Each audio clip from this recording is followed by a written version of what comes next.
How to manicure your vocals like the pros, next on Music Surgery with me, Dr. Bob. Hey you guys, quickly before we get started, please hit the subscribe button and ring the bell. And don't forget to check out the Doctor's Lounge, my store, and the links to some great samples below in the description of this video. Every small attention to detail is important when recording, editing, and mixing vocals. Here are a few vocal techniques that I use on every song I produce to tighten and clean things up. Alright guys, let me play you the intro of this song. I've got a lot of oohs and ahs going on. Let me show you a few editing techniques that you can use on something like this and all kinds of other vocals that are going to really focus you on your attention to detail. So listen to this and then we'll go over it.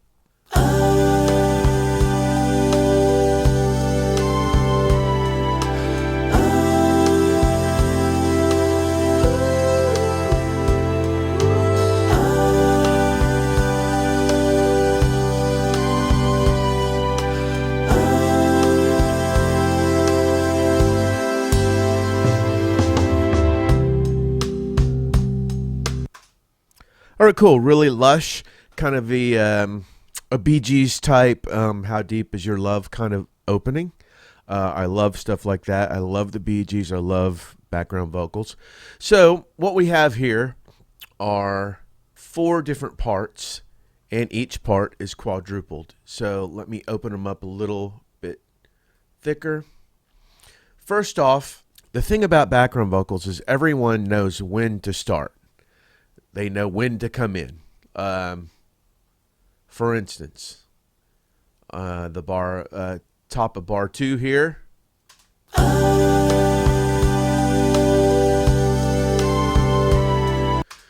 But one thing we see immediately is everyone has decided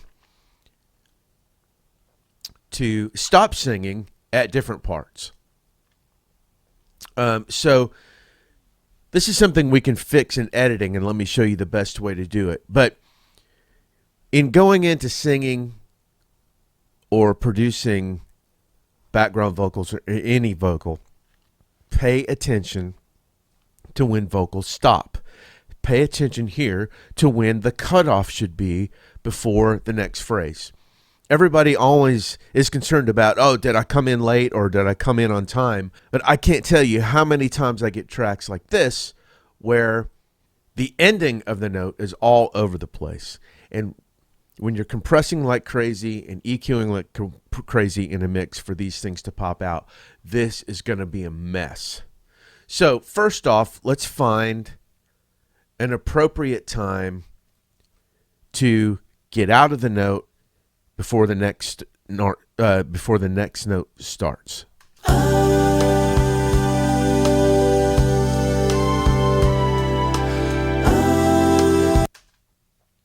So it feels like about right here where some of our notes end. So let me make a cut there. And what I want to do is let me get the ends of these notes all to end right about here where these two end. So the best way to do this is I find to take the end of the note, bring it down, bring this back, and crossfade it. So let me see where we're at with this.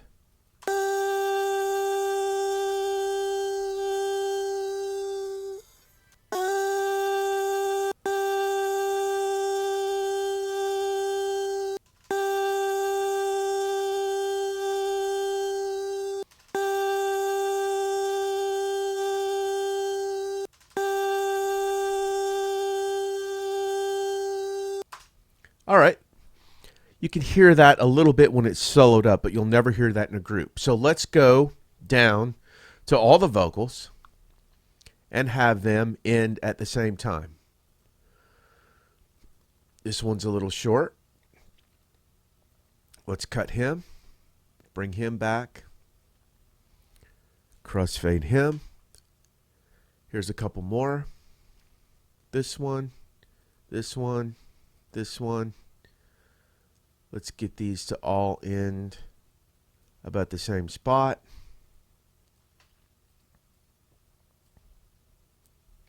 Bring that one down, crossfade. Even that one, it's a little bit short. We're ending here, so let's go out just a touch, crossfade that back, and let's do this one. Now, when we're all compressed like a mix, let's get this last one. All of this is going to be so much cleaner instead of staggered endings to notes. So the next thing I want to do is I want to go about right here, and I'm going to cut even into the next notes here because we've got all these breaths. See all these? These are breaths into the second note. You never need doubles, triples, quadruples of breaths. Take all your breaths out of your background vocals or vocals that aren't the lead vocal. You never need that many breaths. So I'm going to delete that. And then I'm going to grab these. I'm going to bring these up. I'm going to bring these back out. They all in the same spot.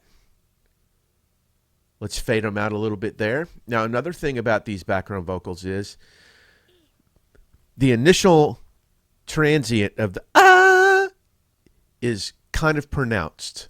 Let me hear that. What we can do too is we can do the same thing on the front end. Let's make all of these start right about there. So I'm going to cut all of this. These are good right here. Let me cut that one. Just fade it in. Fade these in.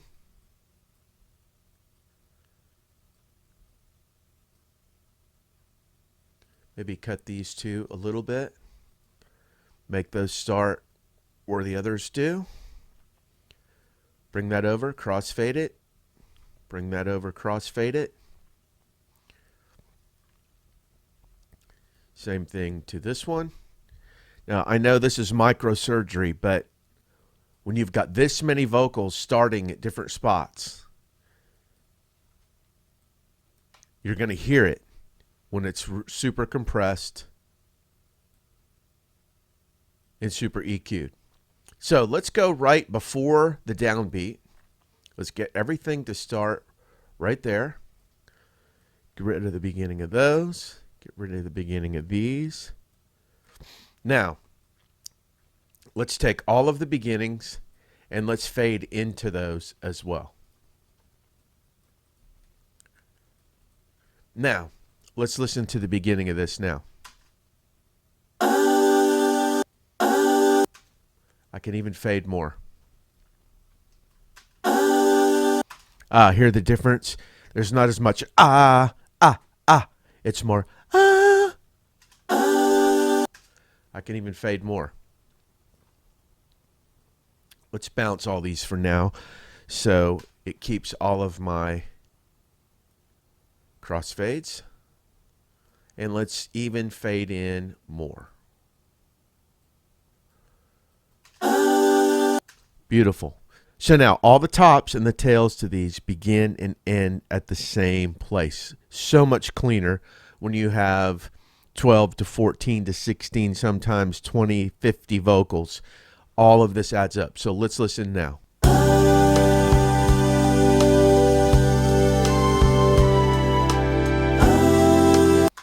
Perfect. We have clean starts. We have clean stops, and all the breaths are out between these. Keep in mind when you're producing or when you're singing, try to think about your exit point of a note, your stopping point of a note. It'll save you on some editing like this, but in case someone hasn't done that, this is the way to do it.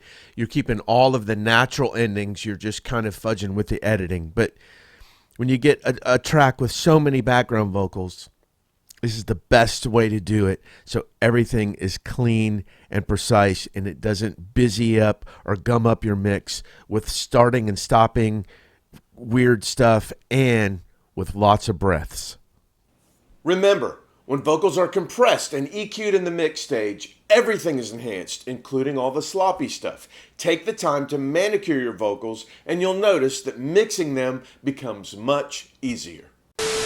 Thanks as always for watching. Give me some comment love and a thumbs up below and hit me at drbobmusicsurgery@gmail.com if you want to say hello or you want me to work on your music.